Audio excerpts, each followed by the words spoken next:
Coming back now to the book of Romans, the beginning of God's gospel. This is part 5 with a B there, referring to redemption.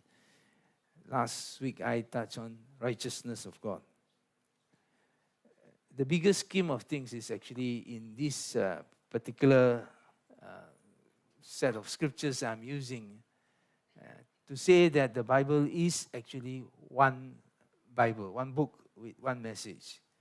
And in Genesis 1 to 3, we saw the beginning of everything that God has created. They are significant, important, and how it affects our life. That's why I say it's important for us. Everything that we think about later on in marriage, in life, in career, in work, and the purpose we are put into this creation, all that is found in the first 3 chapters of Genesis. Then the second set, which is where we are today, Romans 1 to 3, is the gospel of God. God has a gospel, good news. Why? In chapter 3, in Genesis, we saw the failure of the plans, that God's plans, in that sense, was stopped, was hindered because of one thing, the sin of Adam, and how that impacts all of creation. One thing that man has always asked is, why is creation so good, yet there's so much evil in it? And so this puzzle is because of sin entering in towards the end, and yet at the end of chapter 3 of Genesis, there is also a clue that there will be an answer, and that answer is found in the gospel.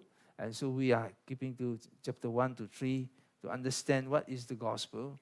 And of course, Revelation is about what the end will be like. You get pictures again of the end, what the end will become for all of us.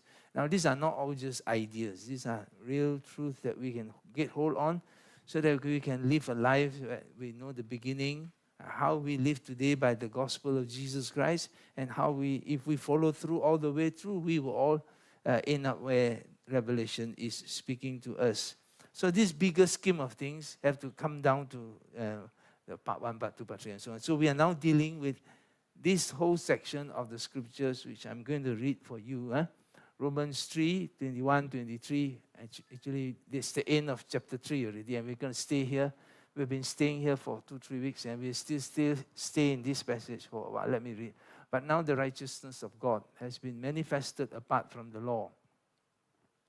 Although the law and the prophets bear witness to it, the righteousness of God through faith in Christ Jesus for all who believe, for there's no distinction, for all have sinned and fall short of the glory of God, and are justified by His grace as a gift through the redemption that is in Christ Jesus. Verse 25, whom God put forward as a propitiation by His blood to be received by faith.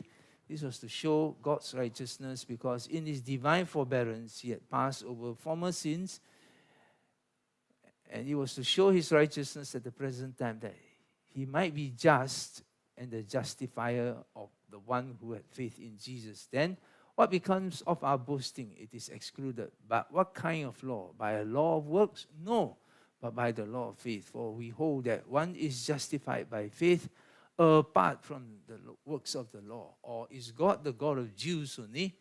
Because the Jews only have the law. Is He not the God of the Gentiles also, who has no law? Yes, of Gentiles also. Since God is one, who will justify the circumcised by faith and the uncircumcised through faith, do we then overthrow the law by this faith? No, by no means. On the contrary, we uphold the law. In this passage that we have read 3 times now, is the heart of the heart of the heart of the gospel. Everything is packed in this about 10 verses or 11 verses. Everything that we want to know about the gospel. So because it's so tightly packed, you just have to peel off bit by bit every time, every week, or every time you look at the Bible. Because it's so full of what is the essence of the gospel. It is apart from the law. It is for Gentiles also.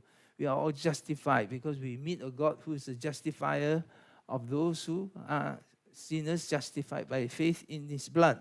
So all these words come tumbling down, and they are pregnant with meaning, and so they are very plump, they're very fat with the gospel truth. So having said all these things, we now look at what would be the redemption. We are looking at redemption. To redeem is a commercial word. Just as I said, righteousness and all that are court words. They are words of the law. But when you come to the word redemption, it's a marketplace word. It is a place where some kind of commercial activity is taking place. To redeem simply means to buy back. If you want to learn the easy way, is to buy back something. I'm going to use three particular ways how these words in the Bible. But maybe I take one from our modern day. You may have heard of the old thing called the pawn shop. Have you all heard? Pawn shop. Only old people will know, but modern people don't know what's a pawn shop, okay? But the pawn shop is where you have something valuable, maybe a gold watch that costs 1,000 ringgit, and one day you run short of money. So what you do, you take the 1,000 gold watch, go to the pawn shop and leave it there. Of course, 1,000, he may lend you 500 ringgit. Then you get a little cheat or receipt and you go home with 500. So should you one day you have enough money and you want to take back your gold watch, okay? That's when you take out the cheat, you go to the shop, and he asks you for 1,000 ringgit. He gave you 500. Now you pay him back a certain higher price to include the interest that he's going to get. So when you pass that cheat to him, right, and you give 1,000 ringgit to him, you have redeemed your watch. You have bought back your watch. That's the way we use today. But in the Bible, they all don't come it that way. It's similar concept there, but I tell you of three particular ways that you hear the word redeem in the Bible time. Soldiers, when they go to war and they are defeated, and the army is defeated. So these defeated soldiers are taken by the victors to the victors' homeland. And there they are sold as slaves. And there is actually a slave market. People raise a stand, something like that. Usually the slaves, these soldiers are stripped naked. And people say, come on in the market, come by in the morning. And they need a worker. The farm vineyard needs a new worker. So they go there to shop for slaves. And they go over there, and maybe they see one guy that look like Hercules or whatever strong man you have in mind. Somebody from the Marvel comics, I'm out of touch with that. Mr. Iron Man or something like that. Yeah, whatever, something look very sturdy and strong, healthy also. Maybe they go and check the teeth, look at the muscles, punch here and punch there, like buying cattle like that. So finally they found one they want. So they will pay a price for this slave they want. All these are very common because those days, that's the way life is lived. 95% of the people are slaves. And they come in either through army or simply because, later on I'll show you another one, but other means as well. So marketplace is where the slaves are and you go and buy them. And so if a rich man wants a particular man to be his slave, then he pay the price. He pay the price and get him off the market. See? So that's redeeming a slave for himself. Or redeeming a man, right? Who's contracted to the state. Now this man is off the state's control. He becomes a servant in the rich man's house. This rich man, right, can do two things. Right? Take him to the house and make him work. Or in some very rare case, they let that man free. So the rich man has actually buy back this slave, this ex-soldier, to work either in his house or sometimes they're very generous, they set him free. So these are the occasions where we talk about redeem. Another way they actually look at it is the situation where when a man tries his hand at business, so he wants to start a business venture, maybe he bought a lot of goods from a supplier, and then he goes bankrupt. He couldn't make his business succeed.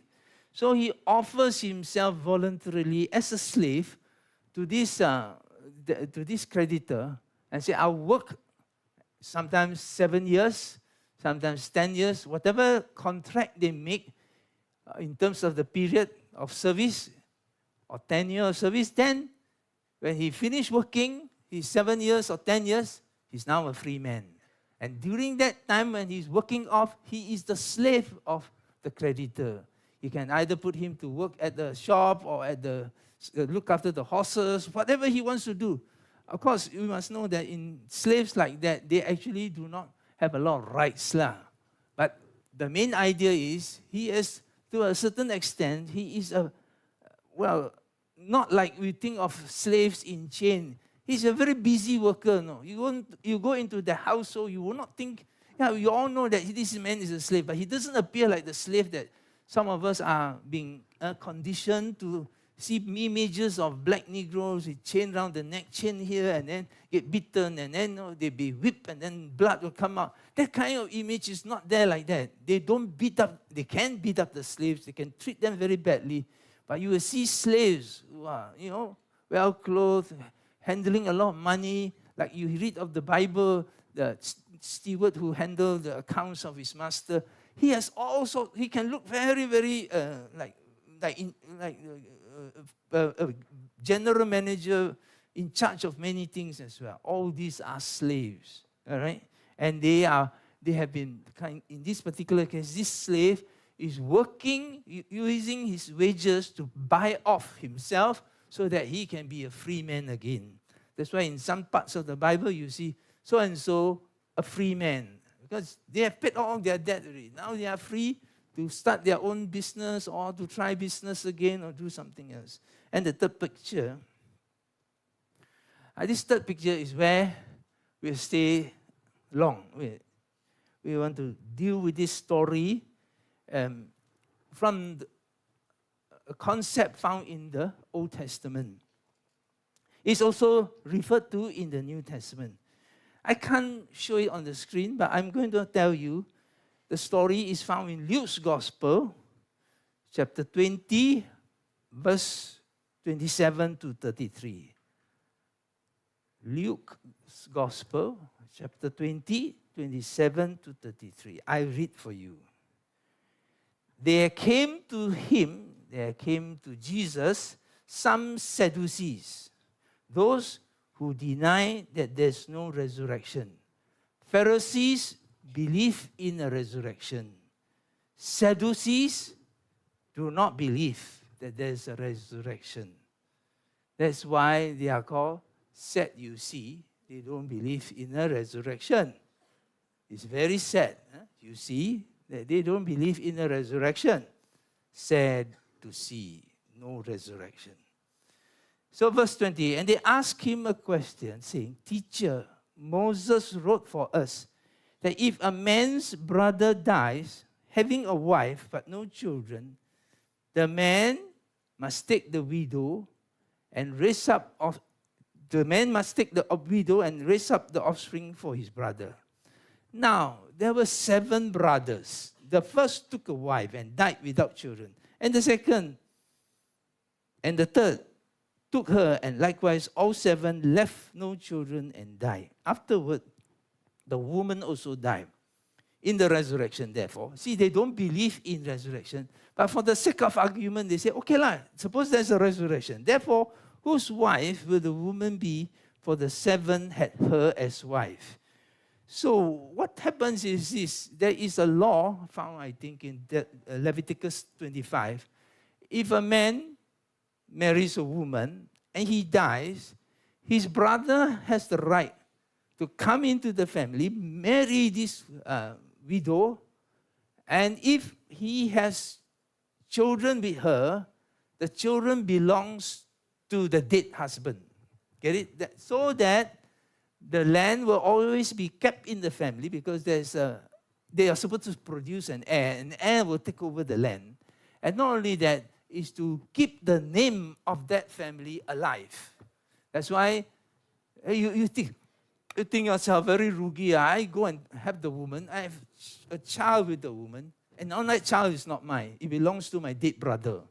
Very unfair, but that's the way they want to keep the land and the people together so that it will continue Israel will continue in perpetuity. Sometimes there is actually a name called the Levirate law. That means you marry a woman purely for the sake of a rule that has been created in Israel. This is the way where this man is very unique. Right? This man, the Hebrew word is Goel.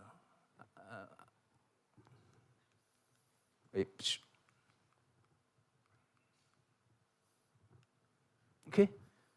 You read and you say, goal. But it's pronounced as Goel, okay? All those football lovers, I'm sorry to disappoint you. It simply means a kinsman, a chinlang, okay?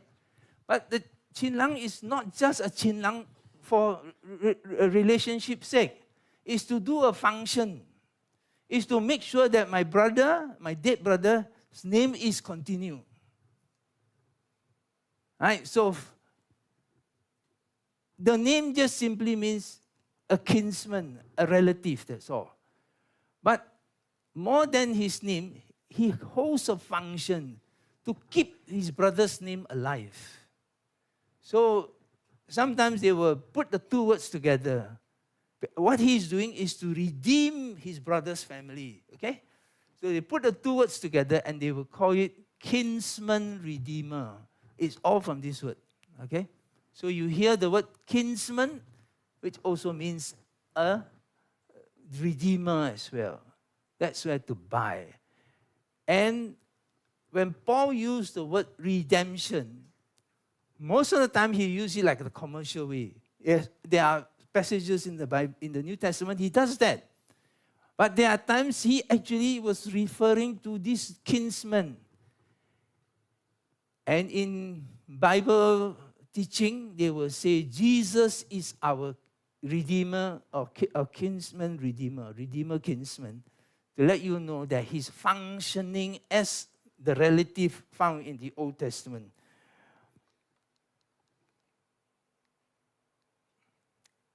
So when he marries the widow, what happens? He absorbs his brother's debts as well. So his brother otang Mr. A at the shop so much, he has to pay for that.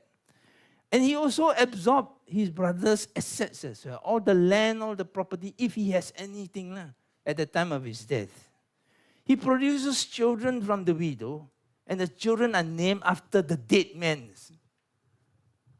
That's very, you find in modern day, wow, my rights so much gone. But that's actually how far they go to show your love for your brother. So not in his name, in the name of his dead brother. So we are introduced to this kinsman redeemer. Yes, the redemption function is found when people go to war and get caught and somebody make them a slave, so somebody buy them off, or because you go commercially, try a business, you fail, and you need redemption. But when a widow dies, he also needs redemption. Right? So the book of Ruth is a short book found between the book of Judges and 1 Samuel in the Old Testament. It is a 4-chapter book, but full of interesting Old Testament images. We will never know how the Moses law was acted out in everyday life in this particular area of redemption and kinsman and so on. But the book of Ruth is like an illustration of all that is going on there. So you get pictures how it works actually. And primarily the book of Ruth is a love story. But it's not love story like the Bollywood style, running down the coconut trees and so on. It is a much more, filled with culture. And sometimes you think very odd. If you are looking for romance, no romance there. No kissing there, no dating, nothing of that sort. almost you think that their marriage is a commercial transaction. I come, that God. It's all there like that. It's almost like that. No, oh, I love you or you love me. Well, they have lah, but that's not where this is coming in yet. I also don't know whether it actually will ever come in or not. But that's how I read my Bible. I mean, there's no thing like watching the moonlight and then hold hands and walk. No. There's no such thing like that. Very dry, very to the point, state the goals. How much? Agreed, finish, right? So that kind of thing is what we are talking about. So I'll run through the book of Ruth quickly. Hey, I'm not like Pastor Allen. He take the beginning and the end and chop the middle off. No, I don't. I feel all the 4 chapters, okay? And it's a full book, but it's a short book. This man Elimelech and his wife Naomi had 2 sons. And they migrated to Moab during a very bad harvest in the land of Bethlehem in Israel. While in Moab, the 2 sons married 2 Moabitess women. So the family has 3 men, 3 women, okay? And 2 of them are from the land of Moab. Now, mind you, Moab is has a very long history of enmity against Israel. And to marry that tells you the depth this family has descended, both in riches and also in spiritual life. They've really gone down. When you don't obey God's word, He's trying to tell you, don't go this way. When you see the sign of they marrying Moabite women, that's really bad. Because you're marrying your enemy's children. No. And more misfortune happened because within a short time, all the men in this particular clan all died. The Naomi's husband, Elimelech, died. The 2 sons also died. Now you got 3 widows there in Moab. Can you imagine? 1 widow is a picture of poverty. 3 widows put together 3 times poor. That's what you get the picture now. It's very, very poverty-stricken situation. And then they heard the news. Oh, their hometown, their home village in Bethlehem, God has visited the land. And the rain has come and the harvest is there. And they heard that there's food there. Now they are all the time looking for food. So now when they came to Moab because of seeking for food, now they heard that there also food has returned in the house of Bethlehem, which is the house of bread. What an appropriate way. So they decided to all to go back. But this Naomi was fair.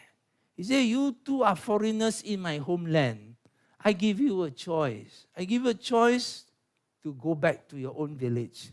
So the first one said, okay, since I don't have any more obligations and you are releasing me, pack her bags and go back to her hometown.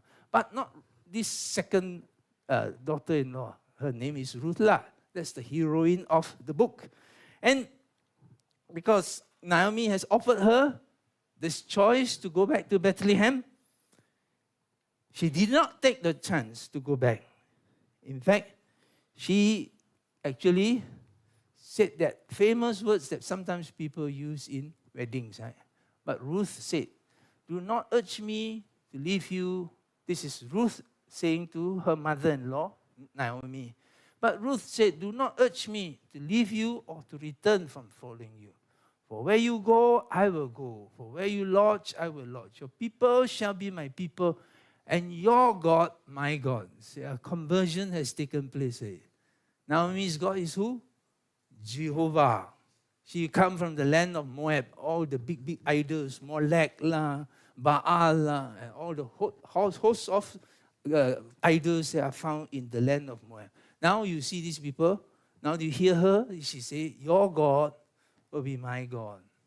When you die, I will die, and there I will be buried. May the Lord do so to me, and more also, if anything, but death parts me from you. These are famous words. It's very appropriate for weddings, but it came from here, a commitment of a daughter-in-law to her mother-in-law to follow wherever she may go and fulfill whatever God does. from this small little beginning, she didn't know, Naomi didn't know, but an earth-shaking, history-making event took place. Because from Ruth, she will marry Boaz, the man who came to redeem her. And from there, they will have a child called Obed. Obed means worship. And literally, right, Naomi, or rather Ruth, is the grandma, great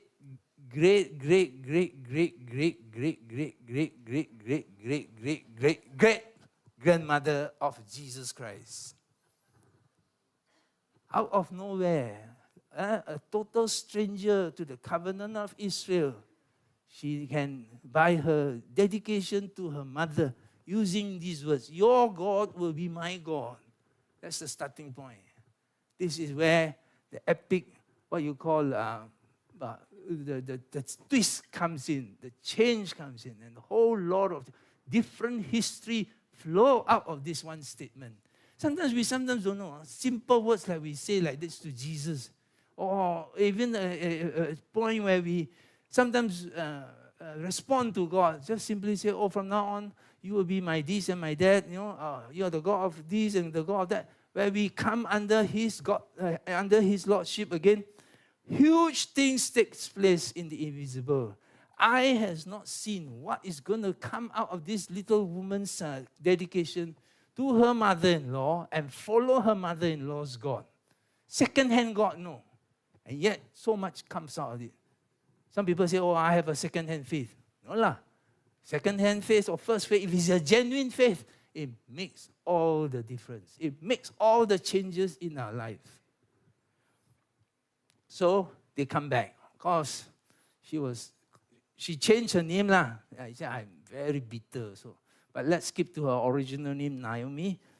And in that particular time, right, I mean, because of the Levitical law again, the farmers during harvest cannot harvest every square inch in their land. They have to keep their borders unharvested. Why? Simple, for the poor. And the act of taking the harvest from the edges of the land is called gleaning. If you come to my house, I will show you 3 women gleaning the harvest. But that's in France. The Bible one is in Israel. They are allowed to glean simply. God's law want to give a provision for poor people. And it's a very helpful because anybody can be poor anytime. And when they are poor, where to eat? They take it from the edges of the harvest field. And that's called the gleaning. And they get very little, but it's enough to survive. And that's how poor people were kept alive. And the Bible used the word. And Ruth happened. In the old King James, you say, Ruth helped. Nice word. Ruth helped. We say, in modern day, Ruth happened to be at Boaz field. Coincidence, right? Huh? Some critic of Christianity say actually like this. All you think you call answers to prayer, they are nothing but coincidences only lah. We all feel very scared. Dare not what we call pray too much. Or if we pray, we do not attribute to God. We have to attribute to, some people call it luck or coincidences. Then Pastor Jack Hayford said, but very strange, right? When I stop praying, the coincidences also stop. Because it is God working at the coincidences. This happening is like by chance, you know. That's the meaning. She happened to be by chance landed at Boaz. But it's all somewhere a great architect is moving all the pieces together to make this work that she at that time will land in this Boaz field.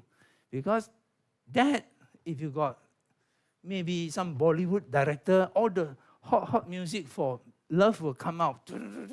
At that point, she happened to be in the field of Boaz, which leads to later on her marriage. So the mother-in-law Naomi knew about this. Actually say, in a cryptic way, like, you know, secret code. He is your relative, you know. He's referring to that word goal, goel, where he's going to catch, when he actually works, things will even become better. So in the way to prepare her came the harvest time. Now, during Israel's harvest time, most of the owners stay in the field. You know why their field can be big? And harvest is such a time when they have to move very fast. They have a short window period to harvest all the harvest, and they don't want to waste time going back home. So they stay in the field out there. Right? They get themselves ready to spend 2-3 days, 24-hour stretch on that field. And to come back, as I said, waste time. And now, this is where Naomi put into action her plan, understanding the Leviticus law, right? That she wants Boaz to marry Ruth in order to kick off the redemption plan, which will solve all their poverty problems. Okay, this is what Naomi coached her. Wash therefore and anoint yourself. Mother-in-law teaching the daughter-in-law how to catch a man. That's very plain, simple language. Put on your clothes and put on your best dress. Go down to the threshing floor where that man is going to be. But do not make yourself known to the man until he has finished eating and drinking. And just simply to make her attractive, that's all. And this is the, sound very crude, but this is the actual plan that she actually has for her daughter-in-law. So she laid at his feet. The Bible tells us she laid at his feet. Very awkward place, right? And at midnight, he woke up. He said, "Who are you?" And he said, "I'm Ruth, your servant." In that short phrase, spread your wings over me, over your servant, for you are a redeemer. When you see the word redeemer there, it means you're my relative, my kinsman relative, my kinsman redeemer. You are my close kinsman. It's just not kinsman, but the kinsman with that function to go and redeem her. Spread your wings over your servant. He wears a kind of a garment where there's another apron sort of thing. She actually took the corners of that apron and covered her head and said, "Spread your wings over your servant." All that symbolism, very simple to translate. Marry me. That's all. That's why she said, no kissing, nothing. Marry me.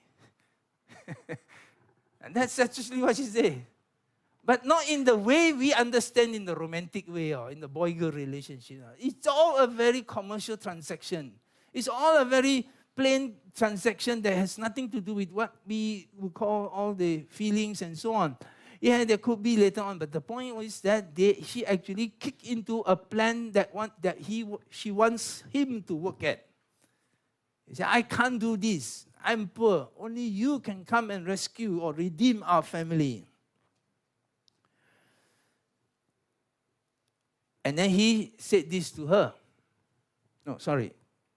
He said to her, "And now it's true that I am a redeemer. Hey, but there's one more redeemer closer to you all, no? Your family line and my family line are close, but got one man there is the one who is closer, who should have the right to actually redeem you." He said, "Wait, in the morning, you sleep here. In the morning, I will go and see that man, and I'll call all the elders of the church to be at the gate of the city, and we all will cham siong. See who will finally want to take you lah. I will follow the order. He come first, he will be offered first. And if he doesn't want, then I take over." That's what their deal is. So come that morning. Actually, at that point, Naomi, the mother-in-law, said to Ruth, "All these are settled. There's nothing you can do. You got to stand at the side and watch all this drama going on the next morning." Which is very true many times in our life, isn't it?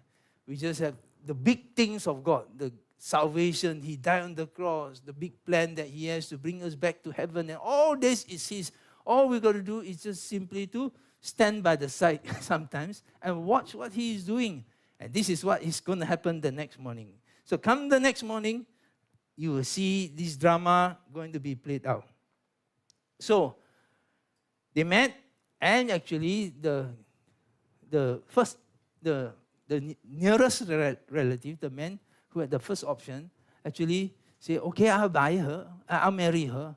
I will take the land of her mother-in-law's, her father-in-law, in other words. So, but somewhere along the way, he said, Boaz will say to this closest relative, say, if you take that land, you will also have to marry this woman, Ruth, because she's all part of the property.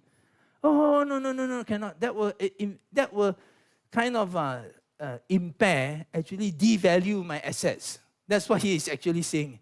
My assets will go down if I have to marry her. I don't know what reason, we don't know. So that's what happened. And he said, I refuse. I don't want to redeem.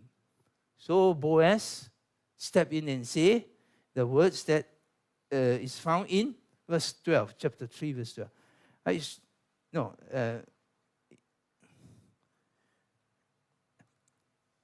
He said, I will redeem. And at that point, right, everything now kicks into plan. What is happening is we see that he chose to do the redemption when the other relative does not want to do the redemption.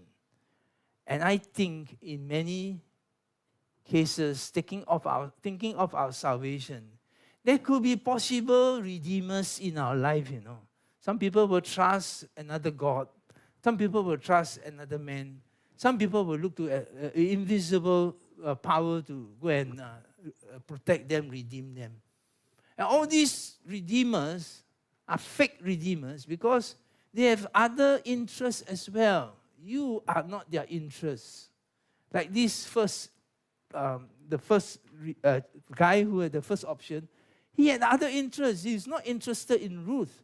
Whereas Boaz became the redeemer because he wants to redeem her, want to take her into the family, rescue her from her debt, and get her into the life that they used to have.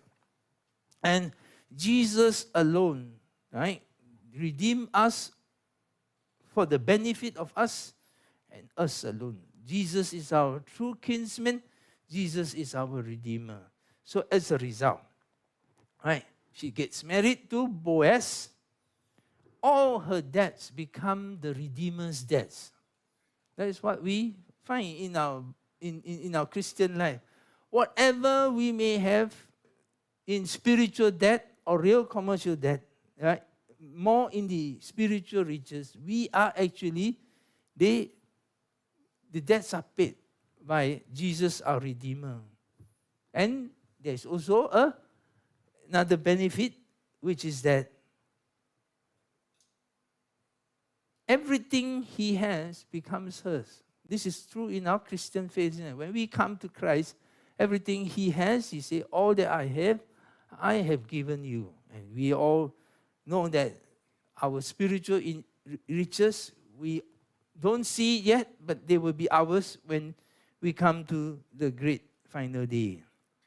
And all this is through the cross of Jesus, that spiritual redemption is now ours. So when he said that we become Christ through the redemption of Christ, that is what he has promised. That is what exactly is what he has promised and he's given to us. The cross of Jesus, he became poor, and we through his poverty might become rich in the spiritual richest sense at least. Jesus is our Redeemer. I will close with trying to explain to you that there are three conditions for someone to be our Redeemer. He must be a relative, obviously lah. And Jesus considers us his family. Through the first creation, he has already made us his own. So now, he lost us, he is still our relative. Until we find out in our Bible, when we come to Christ, we found out, he's actually our elder brother all this while.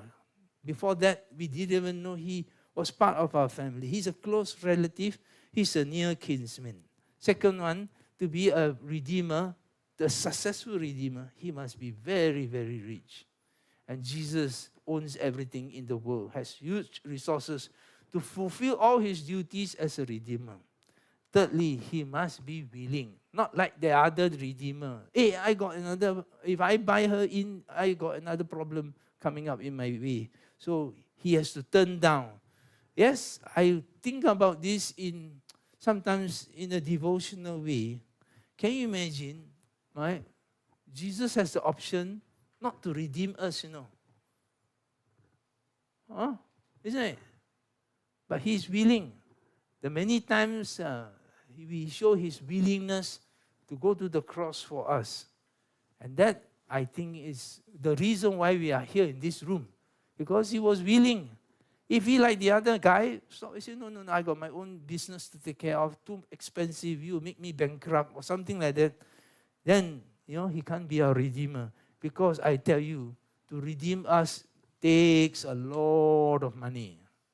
We are so precious, I think half-baked redeemers won't be able to do the job. Only a redeemer like the real redeemer we have, Jesus Christ, will be able to redeem us.